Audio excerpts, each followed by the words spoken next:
Hello and welcome to the Miss Rolling podcast. As usual, my name is Jacob Staten, and as usual, I'm joined by JJ Armstrong. JJ, how are you? JJ. JJ, I don't know where that came from. JJ. I'm good, thank you. I've just about recovered from last week's podcast episode where a nice person left a comment saying that I look like an arrogant bell with a UFO on his head. So just about recovered from that. Thanks for that comment. How are you, Jacob? I mean, compared to that, I'm top of the shop. An arrogant bell with a UFO on his head. Quick to point out that Jacob was very quick to say that it was definitely me that he was talking about. Oh, yeah, of course it was, yeah. But I'm still unsure, so get back in touch and let me know that it was actually Jacob. Of course it was you.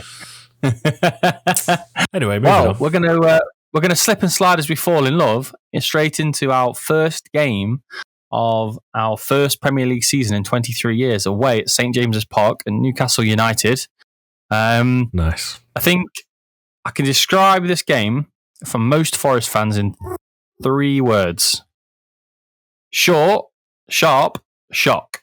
We found out pretty quickly, in my opinion, that despite kind of past woes and past troubles and past tribulations, that Newcastle United are actually a pretty decent Premier League team now.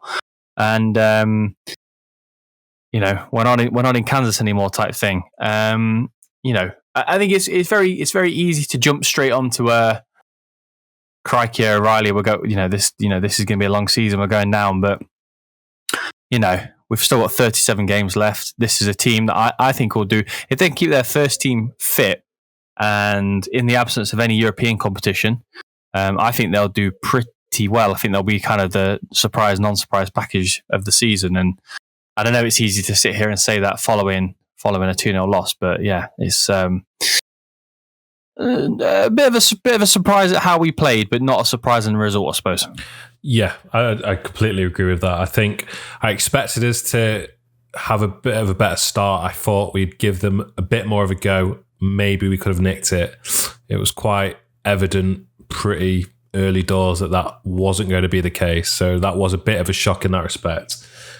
However, I think there were positives to take from it. I think Dean Henderson had a good game. Nico Williams looked good.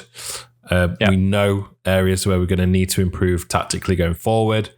So the Forest timeline, particularly on Twitter, since Saturday, has been very, very, very negative. I don't think it's a time for that. It's literally one game. So I think we need to focus ourselves on still being positive. I still think we'll be the shock team that does something and doesn't go straight back down as it stands. 10 games, 15 games in, that opinion might change, but I can't change that based off one game. So I think there's plenty to still be positive about. It looks like our business isn't done either. So we're still looking to strengthen. It's going to take time for them to gel. We just got outclassed. It was a shock. I really didn't think it would be quite as bad as it was, but back down to earth. Let's still keep positive for me. Yeah, absolutely. I mean, kind of wipe your mouth and move on situation, is it really? I think going back to, I was kind of surprised. I was surprised we didn't have more moxie, particularly when we had the ball. I was expecting, thank you. I was expecting us to be kind of on the back foot. We've done it in the past. Teams like the ball. Let's give them the ball. We'll break on them. I was just expecting a bit more oomph when we went forward, which was kind of lacking, which was a shame, obviously. But yeah, very much a wipe your mouth and move on. It's nowhere near the end of the world type thing. Yeah. Kind of a question for anyone listening as well. I'm really interested to hear where people think Newcastle will finish come the end of the season. I think they may be. I think some teams in that top 6 or 7 might struggle, and Newcastle could slide in there. That's my prediction. I think they could be surprise packaging. No European competition, a really good squad, a really good manager. Obviously, a big fan base, packed out stadium every week. They could that home form carrying on. They could really do something this season, I imagine. Yeah, wouldn't mind seeing that either. We did do a bit of a live episode on Sunday talking about the Newcastle game, so check it out on our YouTube channel. We might have treaded over some of the same points that we spoke about here, but there also might be some new things that we haven't discussed. But I think for those listening that haven't watched that episode, get yourself over and watch that. I think if we're talking about potential negatives, I think O'Brien and Colback for me is something that we need to improve going into the next game. Potentially looking at introducing Mangala for me, who looked quite good. But all in all, Newcastle, lessons learned. It's not going to be easy. Going to have to get used to not winning every game after a season of great runs and wins from everywhere. So it just is what it is in Love Island terms. Yeah. No idea what that means. I remember when that was Tony Soprano terms, but anyway. So we're gonna talk West Ham now. We are gonna have a very special guest on later on. I'm gonna have a chat with. I will have had a chat with my friend Hamish Hughes, who's a West Ham fan, and just kind of talk to him about all things West Ham. But for me, going into this game, they need to kind of put. Need to put last Saturday out of their heads. I'm really, really, really intrigued to see what team Cooper picks. Yeah. Maybe we can hash out our team as well. But it is. I watched them against Man City on Sunday. I was kind of surprised that they possibly quite a similar performance to us. I was expecting a bit more moxie from them, a bit more oomph, twice more drive. He loves it. If it ain't broke. But yeah, I was just expecting a little bit more something from them. Obviously, we always expect City to dominate in that kind of position against a team like that. But yeah, just a bit more. The second last game is the season of last season. They kind of got a 2-2 draw. Just a bit more fight, maybe. So maybe that bodes well for us on Sunday. But maybe both teams will be wanting to kind of kick back and kick on. So it's just interesting. What do you think about West Ham? All signs, all roads point to an interesting game. Both teams lost their opening fixture. Both teams under the cosh for the 90% of the game. It's not going to be the same game that Newcastle was for Forest. It's at home. It's at the City ground. The atmosphere is going to be unbelievable. I think a lot of West Ham fans probably wouldn't want to be the first team to visit the City ground because the occasion, it's going to be such a big occasion that you would imagine the atmosphere would be great. So I think it could be quite a tough place for West Ham to visit if we get it right, but we've got to get it right. So all signs point to it being quite an entertaining fixture. Both teams are going to hopefully go for it with a really good atmosphere to hand. So I suspect it'll be an entertaining watch, and we are actually going as well, aren't we, Jake? We are actually going, yeah. We're sitting up at Bridgeford and we'll most likely be in Poets from 11:30. So bring it on. I cannot wait. I cannot wait to just a City Ground match day again, loads of beers beforehand, and just watching Forest play Premier League football at the City Ground. What more could you ask for? What would be your initial thoughts, score prediction wise? Do you think we can grab 3 points here? Do you think it's going to be a much more difficult task? What's your initial thoughts on that? I'm going for a 1-0 snatch. I'm going for us to snatch a 1-0. When I say snatch, I don't necessarily mean kind of last minute. I mean maybe a bit closer possession wise, that kind of thing. But yeah, overall, I think it will be a closely fought contest. And I got us down maybe. Well, I'm hoping for a Jesse Lingard winner. That would be icing on the cake. That would be ideal. I think it's still going to be tough, despite me just saying it's going to be a different game and plays into Forest hands with the atmosphere. West Ham do have a very good squad. They just finished in Europe twice in a row. Is that right? For the first time in however many years. So they've still got a very good squad. It is still going to be very difficult. However, being at home, we've always got a chance. So I'm also going to go for 1-0, but I think it is going to be quite a tough game. Yeah, absolutely. So at this point, we're going to drop into me and my good friend Hamish Hughes, who's a West Ham fan, talking all about West Ham versus Forest. Ding! Welcome, Hammer. How are you? Yeah, good, man. All good, mate. Thanks for having me on. Big fan of the podcast, mate, so it's good to be here. There we go. That's what we like to hear. Yeah.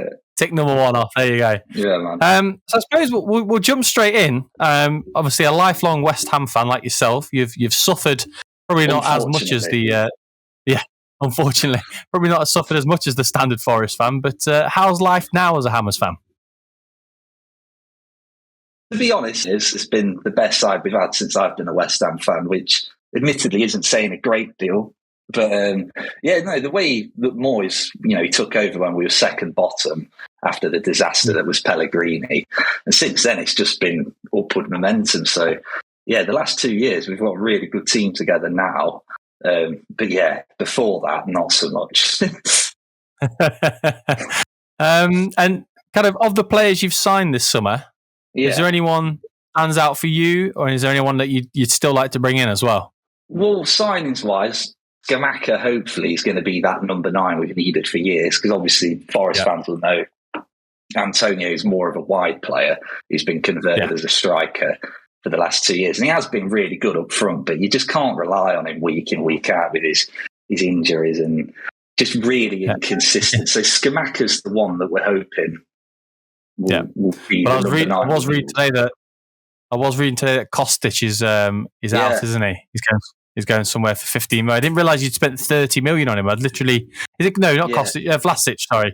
Vlasic. Yeah, again, he's another one that it hasn't happened for him. I was sort of thinking it may be second season, might see the best of him, but he didn't really get much of a chance last season. And it's one of those, it's a bit of a catch-22. Is it like, is he not playing well because he's not getting the chances, or is he not getting the chances because he's just not good enough? And it's one of those, really, that whenever he played, he never really delivered. I mean, he didn't really ever get a run in the team, but I don't think we can have too many complaints if he goes. I don't think we'd miss him that much.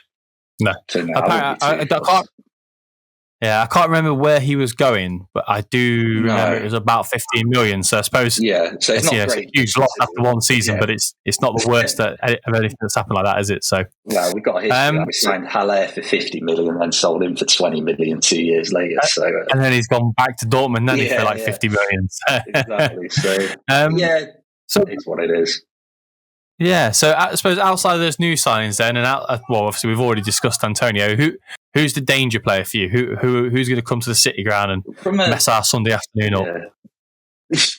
From a West Ham perspective, I look at the Forest team and I think, Dan, your left-hand side, right-hand side, I think Bowen could definitely get at Toffolo. Yeah. So that's one area where we're looking at. And then obviously Declan Rice. He's an outstanding midfielder. I'd probably say he'd improve any team in the Premier League, bar Man City. I think he probably gets in any team. I rate him that highly. Yeah. So I think Rice and Bowen are our two standout players. Zuma's been immense since he's come in as well. I'd say Bowen's our danger man for sure. I think he's a brilliant player. I think he's got a great chance of going to the World Cup in the winter. So them two, Rice and Bowen I'd say they're our standout players. For sure. Yeah, absolutely. Yeah. I mean, hard to disagree with that. I think you're right about Bowen, though. I think he could be a bad afternoon for Toffolo. Yeah, and with the way that Forest set up with the 3 at the back and the wing backs, he can get exposed in that area. So I think Moyes will definitely be looking to get. I think we saw a bit of that against Newcastle. Yeah. With on the other side, with Sam Maximum getting inside Nico Williams and onto Joe Worrell, who, as much as I love Joe Worrell, he's not the fastest human being on earth. No, it was sort of in like the first few minutes where Worrell probably could have got there before Sam Maximum, and he sort of didn't quite go out to it, and it was almost sort of like a, right, we're in the Premier League now kind of thing. We're not used to coming up against this. Yeah, absolutely. But, it'll be an interesting game Sunday, though, because both teams had pretty poor results at the weekend, and more the performances, I think, with the worry as well. I think I looked at the stats just before I came on, and I think we had one shot on target between us. So, not a great deal to take from the weekend. But no, me and JJ were just talking before this, and I was saying, I think different ends of the spectrum, but I think your performance against City was very similar to our performance against Newcastle in that the result isn't a surprise, but it's kind of the lack of oomph, the lack of any kind of driving.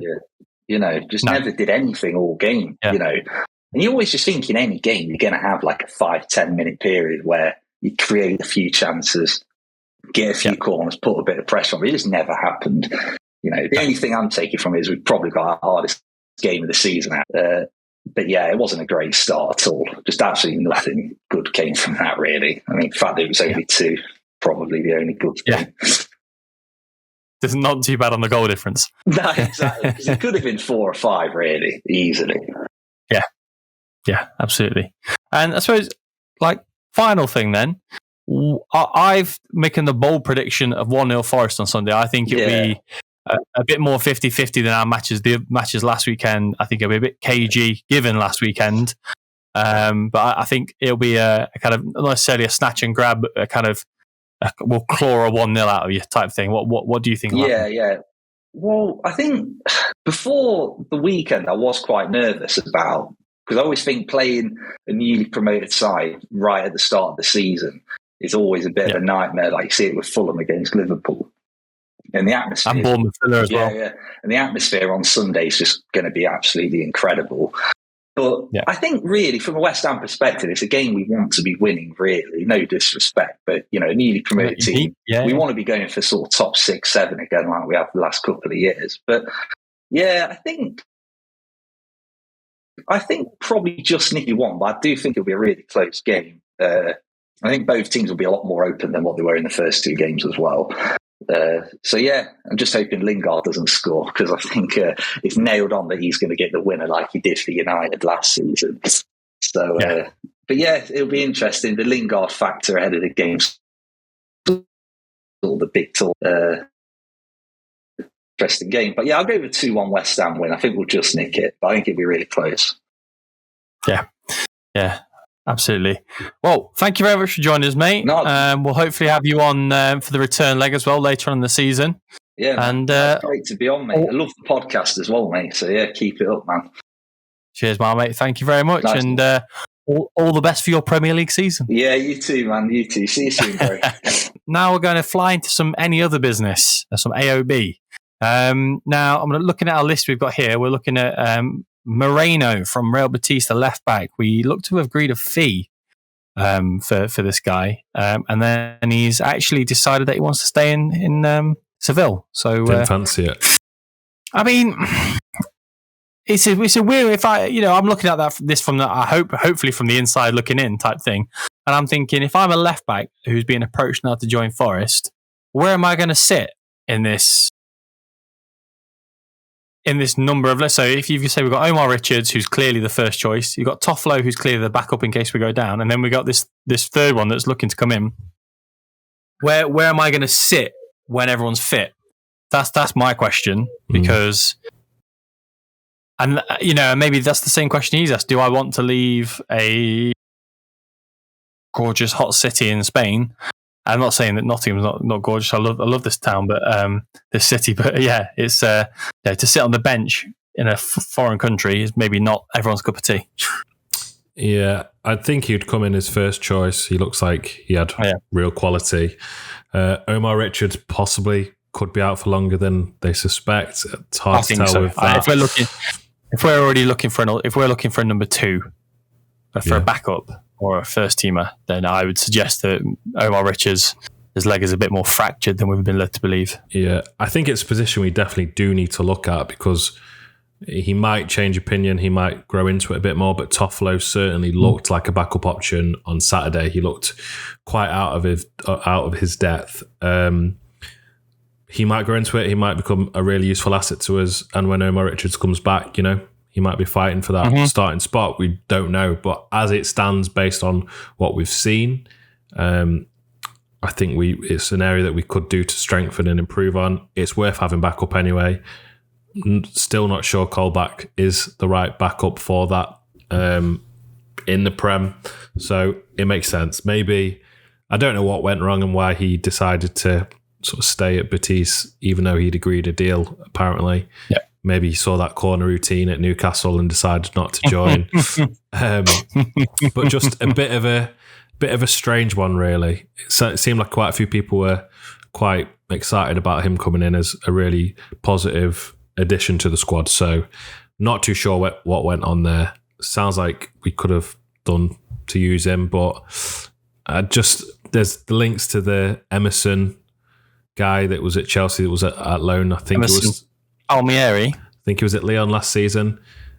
I don't know much about him, but the Forest timeline seems to suggest they want nothing to do with him. So, don't know why. I mean, him not being good enough for Chelsea is one thing, isn't it? But if he went on loan to Lyon last season, I think Lyon are probably a little bit above our level, aren't they? So I think that's, similar with Angelino. I think if we could have got Angelino on loan to Christmas, that kind of thing. I think that's what I'm more looking at. I think signing another left back for kind of 10-ish million. That means we've been 25 million on left backs, and one of them we're saying is not good enough in Toffolo. That's why we need a backup type thing. So I think someone like Emerson on loan. I would have loved Angelino, but someone like that I think is the right call. Yeah. I wonder how many left backs we can be linked to by the end of the season. Maybe we'll buy Iano back. Yeah. Maybe we'll buy Iano back, right? Yeah. Bring back Yuri Ribeiro, that's what we're saying. Imagine that. I think he's still playing in Poland, isn't he? Is he playing in Poland now? Not sure. I have no idea if he's done anything, but yeah. Yuri Ribeiro is the answer. I mean, we've got here the Morgan Gibbs-White saga rages on. We're talking 40 million now, including add-ons. With the Donna Piraeus apparently getting involved personally, Mr. Marinakas. I want him. Do I want to spend that much money on him? Is it my money though? So that's where I'm at with it. I'll take it. Do you think there's a price? At what point? Like, at what price should Forest walk away? I know it's not your money. For me, he's worth a lot. At what price do you think Marinakis walks away? I think anything above this now. I think if it takes any longer to get over the line, I think it's done. I don't. Yeah.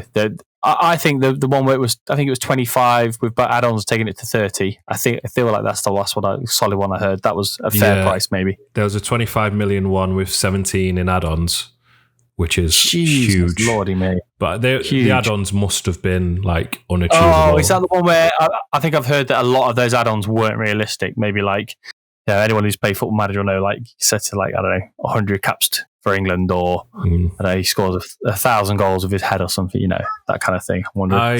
It's definitely Cooper's main target, and I think it shows really good intent from Marinakis that he's willing to back him and give it a really good go. I think that's a really positive sign. I do really want him. I have a feeling it's still going to drag on, possibly a deadline day situation, which is a shame because we could do to get him in now and integrate him now. Yeah. I don't really know why Wolves aren't accepting the bid. If he doesn't sign a new contract, they're going to get less. This is the best money they can get from him if you don't sign a new contract. Yeah. So cash in. He hasn't really kicked a ball for Wolves, really. The fans aren't that married to him. In fact, I've seen his partner on Twitter has liked a lot of posts. She might have unliked them since, but I did check it out. She liked a lot of Twitter posts of Wolves fans saying this place is toxic, Gibbs-White needs to go. Just doesn't seem like a good fit from there. So I think Forest is his new home with a manager that he knows, that clearly wants him, one of our sort of main players. So yeah, if Gibbs-White does come in, I will be ecstatic. Hopefully from the last few episodes you can get the impression that we bloody love him. So yeah, absolutely, just get it sorted. And then there's Cheku Kouyate on a free, who I'm going to guess on top of my head he was last at Crystal Palace. I think so. He another kind of rangy midfielder. I don't know what the deal is with this. I don't know what we're thinking. Off the top of my head, I think he can play centre back as well. So whether it's a kind of he can play midfield and centre back, that's kind of giving him range, shall we say? But a bit of a not necessarily an odd one, but kind of I don't really know what we're getting at with that one. Don't know too much about him to suggest whether it's a good or bad thing. If the recruitment team think it is, it's free and it's risk free really anyway. So sure, why not? We need strengthening in that department. There was that other centre mid who I forget the name of, who people were really excited about that seems to have gone dead a bit. He wanted to go to Betis as his primary focus. Jacob, try and remember his name. Well, you know about William Carvalho from Betis? Not him. Freuler. Freuler, is it? Water, oh, the one from Atalanta. Yeah. Remo Freuler. Sure, that guy. Yeah. There's him as well, but that seems to have gone down. So who knows? We need strengthening it.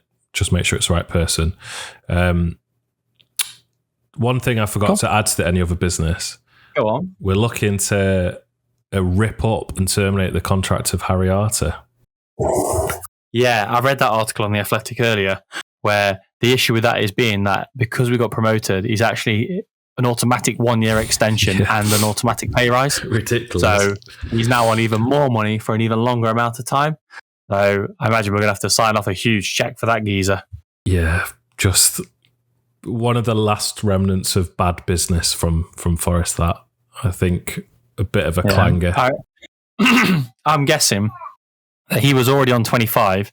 His pay rise was probably 10%. So if he's on 27.5 for another 2 seasons, you're looking at thick end of £3 million there. So yeah, we have to write him a check somewhere between that and 2 and 3, I think. So yeah, get that terminated. Anything less than what we'd have to pay him in wages is a win for me because he's never going to play. So just pay him, get him gone. Yeah, but, I guess he signed the contract as well as us, so he's well within his rights to set it out like Jack Rodwell did at Sunderland. Exactly. Cool. Well, that's it for this episode of the Miss Rolling podcast. If you're listening for the first time, hello, great to meet you, nice to see you. And if you're listening again, thank you. We love you more than you will ever know. You Reds. You Reds.